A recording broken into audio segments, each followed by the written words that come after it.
I wanted to go ahead and move on to another story. Ebony K. Williams was in the news. Ebony K. Williams decided to make her comments well known on the recent reportings of Kandi, Burruss, and Todd Tucker divorcing.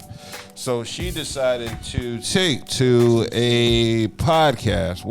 Part of the reason that I decided to be a single mom by choice, Carlos King, and use a donor and not have a father for liberty, not use a friend, not have a co-parenting situation is because I knew my circumstances professionally would put me in Kandi's exact situation.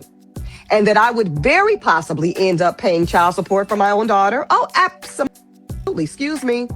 I would easily be in a position to have to go in front of a judge looking just like this and plead my own case for my own daughter that I carried and birthed to say, despite my travel schedule, my work schedule, my sometimes lack of real-time availability, I assure you I can make sure all of her needs are met. Because that opens the door, Carlos, for exactly this, where a father, despite the relationship between me and the father, despite what we even previously agreed to, could then say, Your Honor, look at her. She's outside. She might be outside for very wonderful, noble reasons, but she's away from home. And children need, mom to be home. Mom's not available to be home. And so she has put her custody rights at risk from a legal standpoint. And I'm here to step into the pocket. I'm here to step into the role and play the primary custodian for my children. And that's a real risk, Carlos. And it is one of the reasons I'm telling you that women with high power careers that demand travel or time away, my daughter is being very well taken care of right now, Raindrops and Carlos. I assure you, I'm getting hourly updates from her nanny, who's been with her since she was 4 months old. She's in a lovely, preschool that she's been. So she's good. But if I had to argue this to a judge, it could go either way. And I wasn't willing to risk it going either way. So that was Ebony K. Williams talking to Carlos King. And as you heard, she said the reason for getting a sperm donor, making herself a single mother, denying a father to her children, want to pay no money and potential child support. And I think that's a pretty dumb reason to leave your kid fatherless. I don't think we talk enough about beautiful, successful women who end up becoming mothers and sharing children with bums. I'm talking about Britney Spears and Kevin Federline.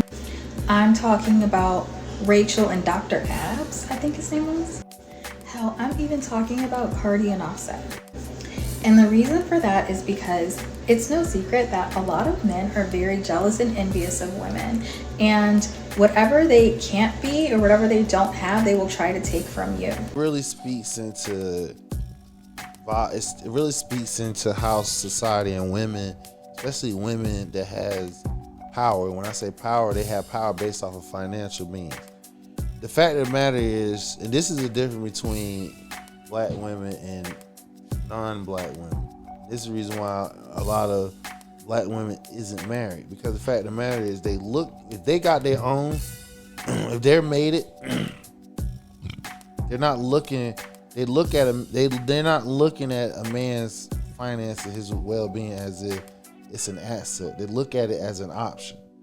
And because of that, they was like, well, I got my own. I don't need yours.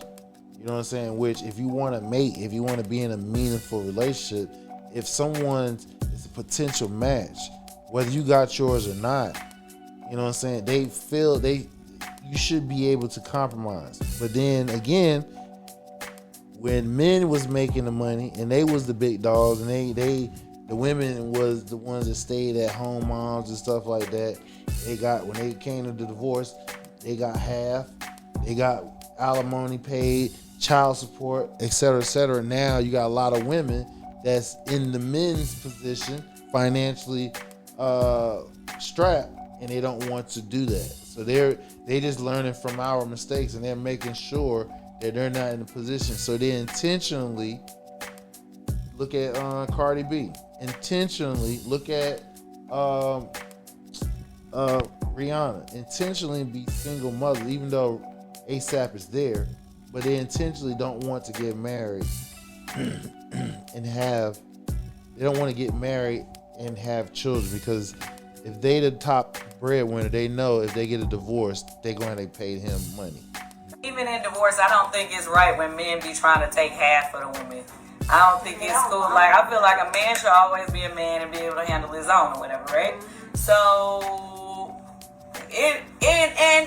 So if you gained your money while the man was with you and he nurtured you, he helped you, he gave you ideas, he was a part of that, that progression, you don't think he should get anything? But the money I had when I came in this thing, Yeah. No, I just think this is a selfish stance from Ebony K. Williams, because while you're talking about your money, you're thinking that the money replaces the masculine role in your child's life, and it's just a false sense of security.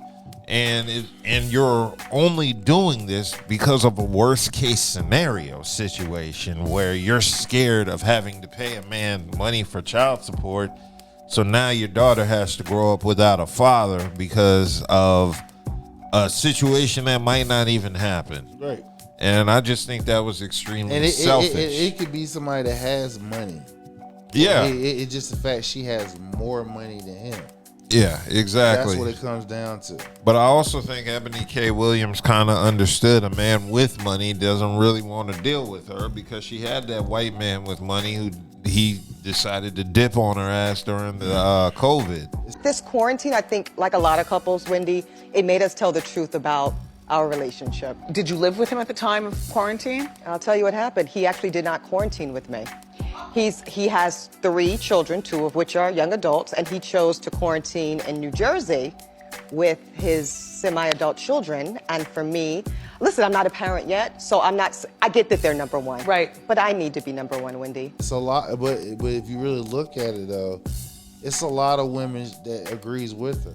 Yeah, I know what you're talking about. But yeah, I definitely don't agree with Ebony K. Williams in this situation, and I don't really like how she put it out there that No, she's speaking with everybody. What a lot of women is actually doing. And a lot of women are wrong. You can't deny that. But the part that really gets me is that women have been fighting for equality in these careers and salaries for over 100 years now, because feminism and all this movement started in the early 1900s. And in my mind, I was thinking, these are the laws that were created to benefit y'all.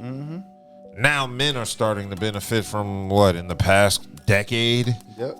And I just then start thinking to myself, y'all didn't think about this in the 70s and 80s and 90s when y'all were pushing the feminist agenda, how eventually there might be a time when y'all make more money than men, and men might be subject to some of the laws that benefited y'all. Y'all didn't think about that. And Nope.